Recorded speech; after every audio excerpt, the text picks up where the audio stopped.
કે મારી મગફળી હું એક જ યાર્ડના એક જ છાપરામાં 2 જગ્યાએ ઢગલો કરું તો બેયની લેવાલીમાં 50 રૂપિયાનો ફેર પડે. છેલ્લા 10 વર્ષમાં સૌથી વધારે ખેડૂતોએ આત્મહત્યા કરી છે અને સૌથી વધારે બિનખેતી જમીનો થઈ છે. ખેડૂતો માટે સારી યોજના, સારી સિસ્ટમ એપ્લાય કરી શકે, દાનત નથી એનામાં. આ દિવસ રાત પરસેવો પાડી જમીન આસમાન એક કરી પ્રકૃતિની સામે લડે, વેપારીઓની સામે લડે, બધા તત્વોની સામે લડીને જેને આમ મુઠ્ઠી પાકે એવું પેદા કર્યું અને પછી હવે તો એનો ધણી કોઈ નથી ને હરાજી થાય. 2000 લેવા માટેનો મોહતાજ બનાવ્યો છે ને એ આ સિસ્ટમની ભૂલ છે. પોણા ભાગનો દેશ ગામડામાં વસે છે, ખેતી માટેની કોઈ યોજના નહીં. શરમ આવવી જોઈએ ને આ લોકોને. રમેશભાઈ, આપનું સ્વાગત છે. રમેશભાઈ, થોડા દિવસો પૂર્વે જે ઘટનાક્રમ આખો સામે આવ્યો હતો અને જે જગદીશ મહેતાનું રેકોર્ડિંગ ખૂબ વાયરલ થયું અને તેમણે કહ્યું કે માર્કેટિંગ યાર્ડો મામા કંસના દરબાર જેવું છે, એને ટાંકીને હું એના પરિપ્રેક્ષમાં પ્રશ્ન પૂછું છું કે ખરા અર્થમાં શું માર્કેટિંગ યાર્ડની અંદર ખેડૂતોના શોષણ થાય એ પ્રકારની પરિસ્થિતિ છે? શું એ પ્રકારની સિન્ડિકેટ વેપારીઓની છે કે એના કારણે ખેડૂતોને જે ભાવ યોગ્ય પ્રમાણમાં જે મળવા જોઈએ એ નથી મળતા અને ખેડૂતને નુકસાની ભોગવવાનો વારો આવે? આ આખું મેકેનિઝમ એ શું છે એ સમજવું હોય તો, અને ખરા અર્થમાં એ જે વાત છે, જે આક્રોશ છે ખેડૂતોનો કે ભાવ નથી મળતા અને શોષણ, એ વાતને તમે કમ્બાઈન કરો તો એ કઈ રીતે તમે સમજાવી શકો? જો સરકારની બજાર સિસ્ટમ જે છે ને, વેપાર નીતિ જે છે ને, એ એટલી સ્ટ્રોંગ અને પરફેક્ટ નથી. ખેડૂતોના વાત કરું, ખેડૂતોના હિતની કે ખેડૂતોને લાગુ પડતી હોય ત્યાં, કે જેથી કરીને એ આખી જે છે ને કે સુચારું એનું આયોજન થઈ શકે એમ, બરાબર. અને રહી વાત શોષણની, તો દરેક તબક્કે થોડું શોષણ થતું હોય છે. બિયારણ ખરીદીથી ચાલુ કરી, દવા બિયારણ ખરીદીથી ચાલુ કરી, જ્યાં વાવેતર કર્યું હોય ત્યારથી લઈને મજૂરોથી લઈને. હવે એ કપાસ જ્યારે બગડી ગયો હોય, કપાસને વીણવા માટે રોજનો 2 મણ 4 મણ કપાસ જે મજૂરને વીણી શકાતો હોય ને, એ ન વીણી શકે એવી કન્ડિશનમાં કપાસ હોય એટલે એની મજૂરી ઊંચી દેવી પડે. એ મજૂરી ઊંચી દેવી પડી. જે 100 રૂપિયાનો મણ કપાસ વીણવાની ખેંચવાની મજૂરી હોય ને, એ 200-250 પહોંચી જાય. કારણ કે ઓલો મજૂરી એમ કે મારે તોય સાંજે 1.5 મણ તો માંડ વીણાય છે. જે 4 મણ વીણી લેવાનો હતો એ 1.5 મણ જ વીણી શકે, કારણ કે માલ બગડી ગયો છે. એટલે તો ત્યાંથી ચાલુ કરી અને માલ ઓછો બન્યો, માલ બગડી ગયો, રોગ આવ્યો, ત્યાંથી ચાલુ કરીને યાર્ડમાં નાખ્યો. તો યાર્ડમાં સિન્ડિકેટ તો હોય જ, બધાને ખબર છે. કોઈ પણ જગ્યાએ યાર્ડમાંથી માલ બજારમાં જાય તો પણ સિન્ડિકેટ હોય, બજારમાંથી ફેક્ટરીમાં જાય તો પણ સિન્ડિકેટ હોય, ફેક્ટરીમાંથી એક્સપોર્ટ થાય તો પણ સિન્ડિકેટ હોય અને છે, બરાબર છે. ભલે એ લોકો એમ કહેતા હશે કે બજારમાં જે પ્રકારની સપ્લાય ડિમાન્ડ હોય એ પ્રકારના માલ અમે ખરીદીએ, બરાબર છે. બજારમાં જે ડિમાન્ડ છે કે બજાર 400 રૂપિયાની જ અમને ખરીદવાની અમારો માલ જાય એમ છે, 400માં તો અમે 450 ખરીદશું તમારી પાસેથી એમ. પણ બીજી વિસંગતતા એ બહુ જેને કહીને કે એ છે કે હરરાજી કેવા માલની થાય? ખેડૂતના માલની હરરાજી થાય? હરરાજી તો એવી વસ્તુની થાય કે જેનો કોઈ લેવાલ ન હોય, જેને જપ્ત કરી હોય, જેને નાદારી જેને નોંધાવી હોય. બેંક કોઈ મકાનની હરરાજી કરે, કોઈ ગાડીની હરરાજી કરે. વધારે પડતી આપણને ખબર છે હરરાજી બેંક કરે મેજોરિટી, કારણ કે એની પાસેથી ફાઇનાન્સ ઉપર જે કંઈ વસ્તુ હોય, કોઈ લોન લઈને વિદેશ ભાગી ગયો હોય તેની મિલકતની હરરાજી કરે, એની ફેક્ટરીની પણ. તો જે વસ્તુનો કોઈ ધણી ધોરી નથી, જેની લેવાલી નથી, એની હરરાજી થાય. આ દિવસ રાત પરસેવો પાડી જમીન આસમાન એક કરી પ્રકૃતિની સામે લડે, વેપારીઓની સામે લડે, બધા તત્વોની સામે લડીને જેને આમ મુઠ્ઠી પાકે એવું પેદા કર્યું હોય ને પછી હવે તો એનો ધણી કોઈ નથી ને હરરાજી થાય. હરરાજી એની હોય. શરમ આવવી જોઈએ આ સિસ્ટમના જે બેઠા છે ને, સિસ્ટમમાં જે બેઠા ને એને શરમ આવવી જોઈએ. આઈએએસ કરીને કલેક્ટર, આઈએએસ કક્ષાના અધિકારીઓ, એને એ બુદ્ધિ નથી કે આની હરરાજી ન હોય. આ અમારો જીવ છે, આ આંતરડું કાઢીને અમારે રેડ્યું હોય ત્યાં થયું હોય ને.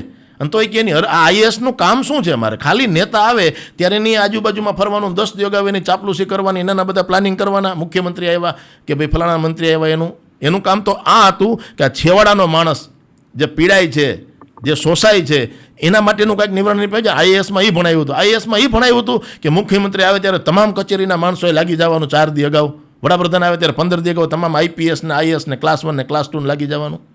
હરરાજીની અંદર આ પહેલી વાત તો હરરાજી ન હોય, માલની ક્વોલિટી પ્રમાણે ભાવ હોય, બરાબર છે. અને બીજું કે મારી મગફળી હું એક જ યાર્ડના એક જ છાપરામાં 2 જગ્યાએ ઢગલો કરું તો બેયની લેવાલીમાં 50 રૂપિયાનો ફેર પડે. એ કેવી રીતે? હવે એના ઉપરથી નક્કી થાય કે જે લેવાવાળા છે એ સિન્ડિકેટ છે કે લેવાવાળાને જોઈ છે એટલો જ લીધો છે કે લેવાવાળા બોખા જેવા છે. એટલે ખબર નથી પડતી. બરોબર છે કે આ મગફળીનો ઢગલો મારો છે, એક જ ઘરમાંથી એક જ ઢગલામાંથી 2 ભાગ કર્યા, એના 940 રૂપિયા આવ્યા. 10, 15, 20 મિનિટ પછી ઓલા ઢગલે પહોંચ્યા તો અહીંયા ગયા તો કે 1030 આવ્યા. એટલે 100 મણ મગફળી હોય કે 200 મણ મગફળી હોય ને 50 રૂપિયા એટલે કે 10,000નો ફેર પડી જાય. આવું થાય છે? થાય જ છે ને, હાલની તકે બધી જ અણસીમાં થાય.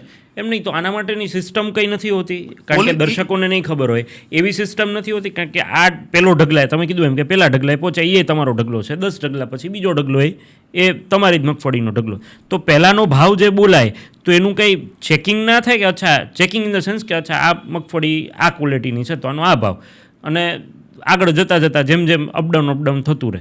તો એના માટેની કોઈ ફિક્સ મિકેનિઝમ નથી, કોઈ મિકેનિઝમ, કોઈ એ ભેજ નથી કાઢતા, ઉતારો નથી કાઢતા કે કપાસનો ઢગલો હોય તો એમ કે આટલા સેન્ટીમીટરનો લાંબો તાર હોય તો એનો આ ભાવ આવે. એ અહીંયા કોઈ મશીનમાં ક્યાંય કાંઈ કરતું નથી. હાથમાં મગફળીના પોપટા લઈ આમ ખખડાવે નહીં કે આ 940ના ભાવનો જાય એમ છે એમ. વાંધો નહીં, હાલો આજ મગફળી 940ની જાય એમ છે, તમને ખબર પડી ગઈ. તમને ખબર પડી કે આમાં આ મગફળી જાય એમ છે, કંઈ ફોફા ફોલીને જોખતા નથી કે આ 100 ગ્રામમાંથી 60 ગ્રામ દાણા નીકળ્યા, 35 ગ્રામ ફોફા નીકળ્યા અને 5 ગ્રામ ડેમેજ દાણા નીકળ્યા, એ કંઈ અહીંયા જોખતા નથી ક્યાંય હરાજીમાં. બરોબર છે. ક્વોલિટી ચેક કરવા માટેના કોઈ મશીન કે મેન્યુઅલી કાંઈ કરતા નથી. એને એમ લાગ્યું કે આ મગફળી 940ના ભાવની છે, આજના ભાવ પ્રમાણે આજે બજારમાં જે હું વેચીશ તો મને જે ભાવ આવશે એને લેવલમાં આ 940ની છે, માની લે કે 940ની છે, ચાલો. પણ પાછી 10 મિનિટ પછી એની મગફળીનો ઢગલો છે ને એના 940માં કાં 30 ઘટી જાય ને કાં 30, 40, 50 વધી જાય. એ શું બતાવે છે? એની અણાવડત બતાવે છે કે શોષણ કરવું છે એ બતાવે છે કે એને એની સિન્ડિકેટ છે એ બતાવે છે કે એની ખેડૂતો પ્રત્યેની નીતિ એવી છે એ બતાવે છે. આમાંથી કોઈ પણ તમે કોઈ પણ જવાબ માંગો એ ક્યાંય આમ બંધ બેસતો જ નથી એમ. એનો મતલબ એ થયો કે ખેડૂત એટલે શું? તો કે કેળાની જેમ 2 બાજુથી કાપીને ખવાય. ખેડૂ અને કેળું 2 બાજુથી ખવાય. બરોબર છે. એટલે એ આ નીતિથી હાલે. બધે દવાવાળા, ખાતરવાળા, બિયારણવાળા તો સમજ્યા, પણ જ્યારે ભાવ મારી વસ્તુનો જ હોય છે અને એ આટલો મજબૂર બને માણસ. એક સમય હતો કે લોકોને ખેતી કરવા રાજી હતા. અત્યારે જે સરકારી કર્મચારીઓ નિવૃત્ત થાય છે ને એને પકડીને 150 રૂપિયાને 125 રૂપિયાને 60 રૂપિયાના પગારે લઈ જતા હતા ને તો એ કે આ ગધા મજૂરી કોણ કરે ને કે વાડીએ નો બેહી નિરાય તે તારે થોડુંક કામ કરીને તો આપણું રડે છે. ઉત્તમ ખેતી, મધ્યમ વેપાર અને કનિષ્ઠ નોકરી હતી એક ટાઈમે. ઉત્તમ ખેતી, મધ્યમ વેપાર અને કનિષ્ઠ નોકરી. નોકરો કોણ કરે? કે હાડેડ થતો હોય નોકરો કરે કે આપણે થોડા નોકરી કરી. એ ઊંધું થઈ ગયું. ઉત્તમ નોકરી, કનિષ્ઠ ખેતી અને મધ્યમ વેપાર. વેપાર મધ્યમ તો મધ્યમ જ રહ્યો, પણ નોકરી જે છેલ્લા નંબરે હતી પહેલા નંબરે આવી ગઈ. ખેતીમાં ગામડેથી જ લોકોને ત્યારે નોકરી આપતા હતા. નોકરી ન કરાય કે એ 60 રૂપિયા પગાર આવે મહિને. એ કે એ પગારવાળા 60 રૂપિયામાં જે લોકો લાગ્યા હતા ને એ અત્યારે 60,000 નિવૃત્ત થયા. પેન્શનની કે 30,000 આવે. એટલે ખેતી પ્રત્યેનું દુર્લક્ષ, ગામડાઓ પ્રત્યેનું દુર્લક્ષ, મોટા આંકડાઓની માયાજાળ, મોટી યોજનાઓ. જૂની સરકાર હોય એની યોજનાઓ બંધ કરે તો પોતાની સરકારમાં દર 2 વર્ષે 3 વર્ષે યોજનાઓ નવી લાવે.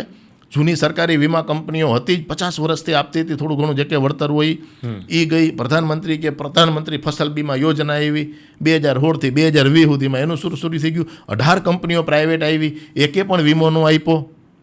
એટલે એના પ્રત્યે આક્રોશ વધ્યો. એટલે બધી વીમા કંપનીઓએ બિડિંગ કરવાનું બંધ કરી દીધું. પછી વળી ગુજરાત પૂરતી એક નવી યોજના લેવા, મુખ્યમંત્રી કિસાન, બરોબર છે. આ મુખ્યમંત્રી કિસાન સહાય યોજના છે, વિજયભાઈ રૂપાણી 2021માં લાવ્યા કે ખેડૂતોને કોઈ પણ પ્રકારની તકલીફ પડે, અતિવૃષ્ટિ હોય, માવઠું હોય, રોગ હોય, ફલાણું ઢીકડું, એમાં આમાંથી કે સહાય આપશું. સ્પેશિયલ ગુજરાતના ખેડૂતો માટેની મુખ્યમંત્રી કિસાન સહાય યોજના 2021નો આ પરિપત્ર છે. દર વર્ષે આવું કાંઈ પણ વાવઠું, માવાઝોડું, અતિવૃષ્ટિ, ફલાણું ઢીકડું થાય એટલે જિલ્લા પંચાયતે, જિલ્લા ખેતીવાડી અધિકારી પાસે જઈને કહું કે સાહેબ નવો પરિપત્ર, નવો ઠરાવ, કાંઈ નવી એમાં આવી યોજના તો કે નહીં. 2021થી 2025 સુધી એ જ યોજના. એમાંથી 1 રૂપિયાની અમલવારી નહીં, 1 રૂપિયાની ફાળવણી નહીં અને 1 રૂપિયો એમાંથી કોઈને કાંઈ લેવા દેવા. યોજના અને ચાલુ કહેવાની કે બંધ કહેવાની, આપણે શું સમજવાનું? યોજના ચાલુ છે. હા, બરોબર છે. આમ મેં તો મારે નહીં ભણાવે નહીં એના જેવું છે. આપણે જે કહેવત હતી ને કે મેં તો મારે નહીં ભણાવે નહીં. હવે મારે તો આપણે ભણીએ ગઈ. એટલે તમારી દ્રષ્ટિએ મુખ્યમંત્રી કિસાન સહાય યોજનાને લઈને ઘણા બધા પ્રશ્નો આની પહેલાંના આપણા વિડીયોની અંદર પણ ખેડૂતોએ કમેન્ટ કરી છે. મારે સમજવું છે કે યોજના એક્ઝેક્ટલી શું હતી અને અત્યારે યોજના કાર્યરત છે કે નહીં, અને એ અંતર્ગત જો કોઈ અતિવૃષ્ટિ કે આ જે વસ્તુ બને છે એની અંદર સહાય ચૂકવાય છે કે પછી સરકારે લોલીપોપ આપીને યોજના એમને રાખી છે પણ કાંઈ એની અંદર કામગીરી થતી નથી. સ્ટેટસ શું એમ? પહેલાં તો આ દેશ હવે ખેતી પ્રધાન રહ્યો નથી. રહ્યો નથી કે રહેવા દીધો નથી? રહેવા દીધો નથી, એમ જ કહીએ આપણે. રહ્યો નથી એટલે એ લોકો ઈરાદાપૂર્વક જ ખેતી પ્રધાનની એને જે કંઈ માન્યતાઓ હોય એના માટેનો જે કંઈ અગ્રતાક્રમ દેવાનો હોય એ કાંઈ નથી આપ્યો. એના એ ભાષણમાં મોટી કરતા હોય શાસક પક્ષના નેતાઓ કે દેશના 60% લોકોને કે 70% લોકોને રોજગારી ખેતી આપે છે. અને જય જવાન ને જય કિસાન. અત્યારે જવાને રોડ ઉપર બેઠા જ બિચારા. દેશના સૈનિકો આઝાદીથી આજ વખત પહેલી વખત એવું બન્યું કે એ લોકો રોડ ઉપર આવ્યા. ચાલો ખેડૂતો તો આવતા હતા ક્યારેક. દેશના જવાનને રોડ ઉપર આવવું પડે. જે ગર્વ હતું ને દેશવાસીઓને, જય જવાન ને જય કિસાન, એ હવે નથી રહ્યું. એ જવાહરલાલ નહેરુ, એ લાલ બહાદુર શાસ્ત્રી કે એ સરદાર પટેલ, એ જે કંઈ દેશ માટે સારું કરવાની ઈચ્છા ધરાવતા. લાલ બહાદુર શાસ્ત્રી જેથી દેશના વડાપ્રધાન હતા તેથી દેશ અનાજની બાબતમાં સ્વાવલંબી નહોતો. વિદેશથી હળેલું એવું અનાજ આવે ને એ પછી મજબૂરી હોય એટલે ઓલાવરી એના નિયમ નાખે, બરાબર છે. આટલું લઈ જવાનું, આ ભાવમાં લઈ જવાનું, સામે આ દેવાનું, નામ ને તેમને. ત્યારે એને દેશવાસીઓને એક ગુહાર લગાવી હતી કે ભાઈ દેશને અનાજની બાબતમાં પગભર કરવા માટે બધાએ મહેનત કરવાની છે, અઠવાડિયે 1 દિવસનો ઉપવાસ કરવાનો છે. અને દેશવાસીઓએ ઉપવાસ કર્યો હતો અઠવાડિયે 1 દિવસનો. અને એ ખેડૂતોએ દિવસ રાત મહેનત કરીને પેટે પાટા બાંધી અને એ દેશને આત્મનિર્ભર બનાવ્યો, અનાજની બાબતમાં સ્વાવલંબી બનાવ્યો કે આખો દેશના લોકો ધરાઈને ખાઈ અગે. અને એ ખેડૂત ઝાડવે લટકી ગયો ફાંસીના ગળે. શું કામ પણ એવી રીતે કેવી સિસ્ટમમાં સરકારે, અમે છાતી ઠોકીને કહીએ છીએ કે 2012થી લઈને આજ સુધી હું કોઈ પાર્ટીનો દોષ ન દઉં તો પણ કે છેલ્લા 10 વર્ષમાં સૌથી વધારે ખેડૂતોએ આત્મહત્યા કરી છે અને સૌથી વધારે બિનખેતી જમીનો થઈ છે.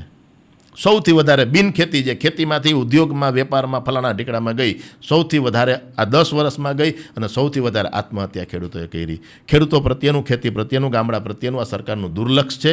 150 કરોડની વસ્તી છે, તમને બધું આયાત કરવું પોહાય, ટેકનોલોજી આયાત કરવી પોહાય, બુલેટ ટ્રેનનું એન્જિન આયાત કરવું પોહાય, અનાજ આયાત કરવું ન પોહાય. બહુ મોટા જથ્થામાં જે વસ્તુની જરૂર પડતી હોય એ આયાત કરવું ક્યારેય ન પોહાય. પણ છતાં એના પ્રત્યે આ દુર્લક્ષ સેવે છે સરકાર. એટલે આના પરિણામો દેશવાસીઓને, સામાન્ય માણસોને, નાના માણસોને, ગરીબ માણસોને, મધ્યમ મજૂર માણસોને ભોગવવા એ બહુ અઘરા છે. એટલે મુખ્યમંત્રી કિસાન સહાય યોજના જે આવી એનું બાળમરણ થઈ ગયું. એની અંદર કોઈ પણ પ્રકારની નાણાંની ફાળવણી ન કરી, એમાં કોઈ પણ પ્રકારનો સુધારો વધારો ન કર્યો. અને આખા દેશની અંદર જેને કહીને કે પોણા ભાગનો દેશ ગામડામાં વસે છે, ખેતી માટેની કોઈ યોજના નહીં. શરમ આવવી જોઈએ ને આ લોકોને. શરમ આવવી જોઈએ કે ખેતી માટેની કોઈ યોજના નથી, ખેતી માટે વીમાની સુવિધા નથી. દુનિયાની એક વસ્તુ માટે વીમો છે, એક વસ્તુ માટે વીમો, બરાબર. ખેતી માટે કોઈ વીમાની સુવિધા નથી. એમ તમારો પાક થયો, બગડ્યો, તણાઈ ગયો, ખેતરમાં 4 ફૂટ માટી આવી ગઈ, તો સરકાર જે જ્યારે માવઠું કે આવું બધું થાય છે, પૂર જેવી પરિસ્થિતિ થાય ને એ સમયગાળા દરમિયાન જે લોકો સમક્ષ, એટલે મારા જેવા કે દર્શકો સુધી જે વાત પહોંચે છે, એમને એવું છે કે સરકાર પેકેજ જાહેર કરે. ધારો કે આપણા રાજ્યના કૃષિમંત્રી રાઘવજીભાઈને ઘણી વખત એવું આપણે સાંભળીએ કે આ વર્ષે આટલું અતિવૃષ્ટિ કે આટલો ડૂબમાં ગયો કે XYZ થયું, એના માટે અમે આ પેકેજ, સહાય પેકેજ જાહેર કરીએ છીએ. તો એ યોજના એ શું?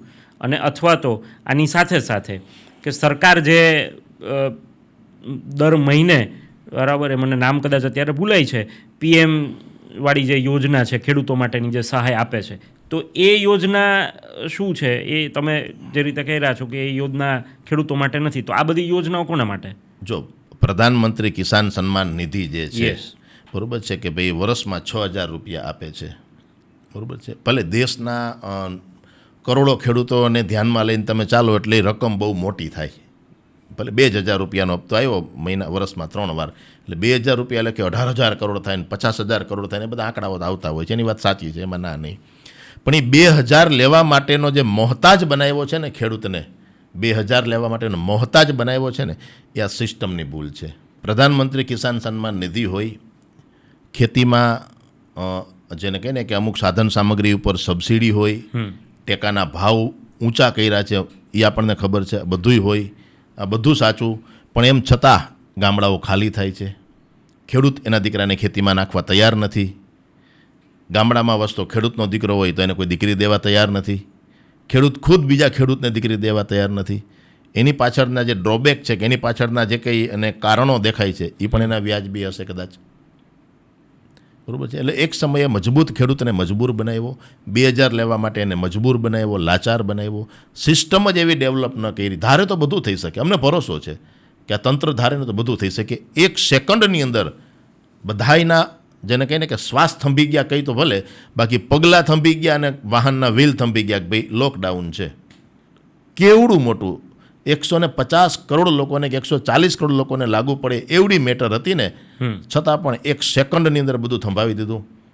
વર્ષોથી લોકો જે પૈસા લઈને ફરતા હતા ને પૈસાના જોરે નાચતા હતા ને 2000 વાળી નોટ ને 1000 વાળી નોટ ને ઢગલા છે ને ખટારા ભરાય એટલા છે ને 1 સેકન્ડમાં બધાને ધૂળધાણી કરી દીધું. એના પરિણામો સારા ન આવ્યા. સારા એ જોતા હતા કે ભાઈ કાળું નાણું પાછું આવવું જોઈએ ને આતંકવાદીઓને ફંડિંગ ન થવું જોઈએ ને ફલાણું ને ઢીકડું ને એ કાંઈ ન થયું. બરાબર. પણ એ આવડો મોટો નિર્ણય જે આખા દેશના 100% લોકોને લાગુ પડે એવો નિર્ણય હતો, છતાં પણ ઘડીનો 6ઠ્ઠા ભાગમાં એ લાગુ કરી શકતા હતા. તો ખેડૂતો માટે સારી યોજના, સારી સિસ્ટમ એપ્લાય કરી શકે, દાનત નથી એનામાં, એની ઈચ્છા જ નથી કે આ લોકોને આ મળે એમ. ખાલી દેખાડવાનું છે રૂડું રૂપાડું. તમે પાણી માંગો છો ને તળાવના પિક્ચર તમને બતાવે છે આમ દોરીને દિવાલ ઉપર કે કેવું તળાવ ને કેટલું પાણી એમ. એટલે એ બધું જ શક્ય છે. શક્ય નથી એવું નથી, પણ એ બધું એની ઈચ્છા શક્તિ ઉપર શક્ય છે. પ્રધાનમંત્રી સન્માન નિધિની જે વાત છે, શું એ ખેડૂતો માટે એ જે અમાઉન્ટ છે એ આખું તમે કહો છો આટલા દેશના ખેડૂતો માટેનું અમાઉન્ટ મોટું થાય, હજારો કરોડોની વાત છે, પણ શું એ અમાઉન્ટ વાસ્તવિક રીતે ખેડૂતોને એ અમાઉન્ટથી કોઈ બહુ મોટો ડિફરન્સ પડે છે? કાંઈ મદદરૂપ થાય એવું છે? 6000 રૂપિયામાં બધાને ખબર પડે કે જે 6000નું શું આવે એમ. બરાબર છે. જે ખેતી વર્ષના કરવા 6000 છે. વર્ષના 6000 છે ને, વર્ષના 6000 રૂપિયા બધા છે. લોકોને 1000 કરોડોની જે માયાજાળ છે એનાથી અને સમજાશે. એમાંય ભાવનગરના સાંસદ ભારતીબેન શિયાળના સ્ટેટમેન્ટ એવા હતા કે ખેડૂતો જમીન લેવાનું વિચારી રહ્યા છે, કે સરકાર જે સહાય કરે છે રોકડા રૂપિયા આપે છે. 6000 થી જમીન લેશે. હા. વાહ. અને પછી એની કોમેન્ટો તમે વાંચો ને તો એમ થાય કે આટલી કોમેન્ટો તો આવું દાઉદ ઇબ્રાહીમને કે એને કોઈ નહીં દેતું હોય આવી ગાળો એમ. સોશિયલ મીડિયાવાળા એક જ જાંબાજ યોદ્ધા છે ભાઈ. અમે સોશિયલ મીડિયાવાળા રહ્યા ને એ એક જ અત્યારે આઝાદ છે, એ ગુલામ નથી. અને એનામાં જ ડેરિંગ છે ને એનામાં જ તાકાત છે, એ ગમે ને કહી દે એમ. અને અમે તો કહીએ છીએ કે પ્રધાનમંત્રીને સૌથી વધુ જો ગાળો ખવડાવતા હોય ને તો મીડિયાવાળા છે એમ. તમે ક્યાં અમારું બગાડો છો યાર. પણ કોઈ પણ મેસેજ, કોઈ પણ ન્યૂઝ કે કોઈ પણ વસ્તુ જ્યારે કોઈ પણ ફેસબુકના પેજ ઉપર જ્યારે કોઈ ટીવી ચેનલો મૂકે છે ને તો પાછળ એના માટે જે નેગેટિવ કોમેન્ટો આવે છે, લોકોનો આક્રોશ છે. હજારો અને લાખો લોકો એ આક્રોશ ઠાલવે છે એની અંદર. એટલે 6000 રૂપિયા એક ખેડૂતને વર્ષે સરકાર આપે છે, એક ખેડૂત ખાતેદારને. પછી ખાતેદારના ઘરમાં 6 જણા હોય કે 4 જણા હોય કે 10 જણા હોય, એક ખાતેદારને 6000 રૂપિયા આપે છે. હવે 6000 રૂપિયામાં શું થાય કે કેવડી રકમ છે કે એનાથી ખેડૂતને કેટલો લાભ થાય એ મારે કોઈને ગણાવવાની જરૂર નથી. કારણ કે બધાને ખબર છે કે લોકો 6000 વાપરતા હોય તેનું શું આવતું હોય વર્ષે 6000નું એમ. આમ ગણું ને તો અત્યારે 28 રૂપિયાની એક શિવાજી બીડીની જોડી છે જેમાં 25 બીડી આવે. એ રોજ એક પીવે તો તમે ગણી લેજો 365 ગુણ્યા 28 6000 જેવું થતું હોય છે કદાચ એમ. એટલે આ બધી વાતો જે છે ને તે યોજનાઓ છે ને તે કાગળ ઉપર મોટી મોટી હોય, પણ એની અમલવારી કે એની વાસ્તવિકતા છે ને એનાથી એને જોજો દૂર હોય, કિલો હજારો જોજન દૂર હોય બધી વસ્તુઓ. અને નહીતર 100 વાતની એક વાત, એના પરિણામો ગામડે દેખાવા જોઈએ, લોકોમાં રોનક આવવી જોઈએ ગામડે. લોકોને કંઈ સરકાર પ્રત્યે કે મોદી સાહેબ પ્રત્યે કે ભૂપેન્દ્રભાઈ પટેલ પ્રત્યે દ્વેષ છે એવું નથી. સ્વાભાવિક છે. અમે પોતે 10 વર્ષથી સિસ્ટમની સામે લડીએ છીએ, સરકારની સામે નહીં, મુખ્યમંત્રી કે વડાપ્રધાનની સામે નહીં, નરેન્દ્ર મોદી, અમિત શાહ કે ભૂપેન્દ્ર પટેલ સામે નથી લડતા. અમે સિસ્ટમની સામે લડીએ છીએ. એ તો આજે છે ને કાલે નથી. કલેક્ટરો, કમિશનરો, મંત્રીઓ, પ્રધાનોની તો બધા આવશે ને જઈશે, પણ સિસ્ટમ એવી ડેવલપ થઈ ગઈ છે ને એવી પ્લાન્ટ થઈ ગઈ છે કે એ સિસ્ટમની બહાર નીકળતા નથી અને અમારું કલ્યાણ થતું નથી. એમ નહીં, તમે એવું માનો છો રમેશભાઈ કે આ સિસ્ટમની જે તમે જે વાત કરી એ સરકાર ધારે, અને એમાં પણ આ સરકાર એ ધારે તો જડમૂળથી બદલાવ કરી શકે એમ છે? કરી શકે. કારણ કે જો પગાર પંચ જે છે, પે કમિશન, 8મું પગાર પંચ આવ્યું એટલે એમ કે 60,000 વાળાને 72,000 મળશે, 80,000 વાળાને 95,000 મળશે એમ. તો એના માટે થઈને એક આખું પંચ છે, એક નીતિ આયોગમાં જે કંઈ એના નિયમો ઘડાય છે. તો ખેડૂતો માટેનું કોઈ કૃષિ પંચ તો હોવું જોઈએ ને.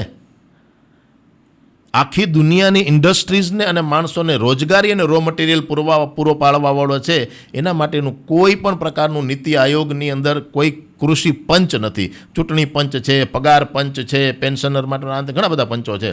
ખેડૂતો માટેનું કોઈ પંચ નથી કે જે ખેડૂતો માટે પર્ટિક્યુલર ગ્રાઉન્ડ ઉપર જઈ અને સમજી વિચારી અને જોઈને નીતિ બનાવે એમ. એટલે ખેડૂતો માટેની કોઈ ચોક્કસ નીતિ નથી, ખેડૂતો માટેનું કોઈ આયોગ નથી, પંચ નથી. એટલે પ્રોપરલી ખેડૂતોને જે લાભ મળવો જોઈએ, જે દિશામાં મળવો, એક જ બુમારોડ છે બધાની, ઉપરથી નીચે સુધી અને બધાની, કે ભાઈ તમે કહો છો એટલો ભાવ મળે તો આ દેશની આ મધ્યમ વર્ગને ગરીબ વર્ગનું શું થાય? અમે માનીએ છીએ કે તેને સસ્તું મળવું જોઈએ અને વ્યાજબી મળવું જોઈએ. એ મરે ને અમારું કલ્યાણ થાય એવું અમે નથી ઈચ્છતા, કોઈ નો ઈચ્છે એમ. બરાબર છે. આ તો જેને કહીને કે આખા બધાને દીધા પછી ખાવાવાળો ખેડૂત છે એમ. ત્યારે એના માટેની સરકારની બહુ મોટી એક ચેનલ છે કે જેનો પણ બહુ ગેરઉપયોગ થાય છે. ચેનલ એટલે સસ્તા અનાજની દુકાન, ફ્રાઈજ પેર શોપ જે છે, ફેર પ્રાઇઝ શોપ, બરાબર છે. તો એનો પણ દુરુપયોગ થાય છે. નહીંતર ખરેખર છેવાડાના લોકોને લાભ દેવા માટે જ છે ને. આજે આ રાજકોટની અંદર લાખો મજૂરો યુપી, બિહારના કે બીજા રાજ્યના કારખાનાઓમાં, ભઠ્ઠીઓમાં, ઇન્ડસ્ટ્રીઝમાં કામ કરે છે, એને લાભ નથી મળતો.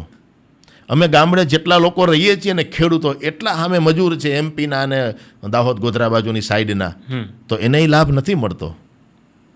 એને લાભ નથી મળતો. ખરેખર એને મળવો જોઈએ ને એમ. તો એ સ્કેમ છે એવું કહી શકાય. એટલે મોટો ખર્ચ થાય છે, પણ જે એન્ડ યુઝર છે, લાસ્ટ માણસ છે, જેને એને જરૂર છે નથી મળતો. જેને જરૂર છે ને એને એનો લાભ નથી મળતો. એટલે સરકારના ગોડાઉનમાંથી માલ પણ જાય છે, સરકારી તિજોરીમાંથી પૈસા પણ એમાં વપરાય છે, એટલે ખર્ચ થાય છે, પણ એન્ડ યુઝરને મોંઘવારીનો સામનો કરવો પડે છે. એટલે એ નાના માણસને, ગરીબ માણસને, મધ્યમ વર્ગના માણસને મોંઘું ન પડે એટલા માટેની એ સિસ્ટમ છે. સરકાર બજારમાંથી ખરીદીને અથવા ટેકાના ભાવે ખરીદીને કે જે રીતના ખરીદીને એને ગોડાઉન ભરે છે. FCIના ગોડાઉન છે, ફૂડ કોર્પોરેશન ઓફ ઇન્ડિયાના, એ ગોડાઉન ભરી અને આજે સસ્તા અનાજની દુકાનો છે એમાં આપે છે. તો એવી કોઈ પણ વૈકલ્પિક વ્યવસ્થા કે પરમેનન્ટ વ્યવસ્થા કરીએ કે સરકાર, કે ખેડૂતોને એના નિભાવ માટેનો ખર્ચ મળે, ખેતી કરવા માટે પ્રોત્સાહન મળે અને બજારમાં પણ વ્યાજબી ભાવે મળે. કારણ કે મોટી વસ્તી છે, આપણે માનીએ છીએ કે એ પણ સસ્તું મળવું જોઈએ, પણ એના માટેની જે પ્રોપર સિસ્ટમ ડેવલપ કરવી જોઈએ, પ્રોપર વ્યવસ્થાઓ જે કરવી જોઈએ, એના માટેના ઠોસ નિર્ણયો જે લેવા જોઈએ, એવું કંઈ થતું નથી. અને ગામડે છેલ્લા 30 વર્ષની અંદર મેં બહુ પ્રવાસ કર્યા છે ગામડાઓના, એક પણ એરિયામાં 20 થી 30 વર્ષની અંદર ડેમ નથી બન્યો. ચેક ડેમ પણ ગવર્મેન્ટ એટલી લાંબી પ્રોસેસથી બનાવે છે કે ભાઈ 10-20 લાખના ખર્ચે 2-5 કિલોમીટર લાંબી પાઇપલાઇન ખેડૂતો નાખી છે નદી હતી, તો એ નદીમાં ચેક ડેમ બને ને તો એ ખેડૂતને બહુ રાહત થાય. એ અમારા જે ચેક ડેમ છે એના માટે છેલ્લા 10 વર્ષથી ખેડૂતો મથે. ચેક ડેમ ન બને, ડેમ ન બને, પાણી સંગ્રહનું ન થાય. અહીંયા રાજકોટની આજુબાજુમાં 3 વર્ષથી અટલ તળાવ માટે JCBને હિટાચીને બ્લાસ્ટિંગ થતું હતું.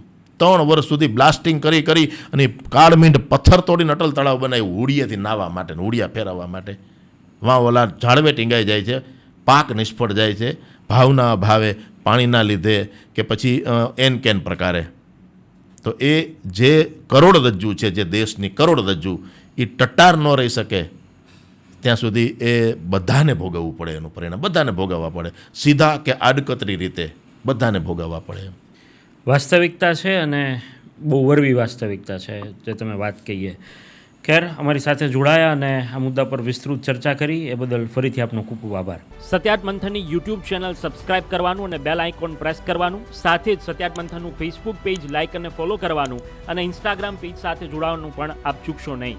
અત્યારે બસ આટલું જ. મને આપશો રજા. આપ જોડાયેલા રહો સત્યાત મંથન સાથે. નમસ્કાર.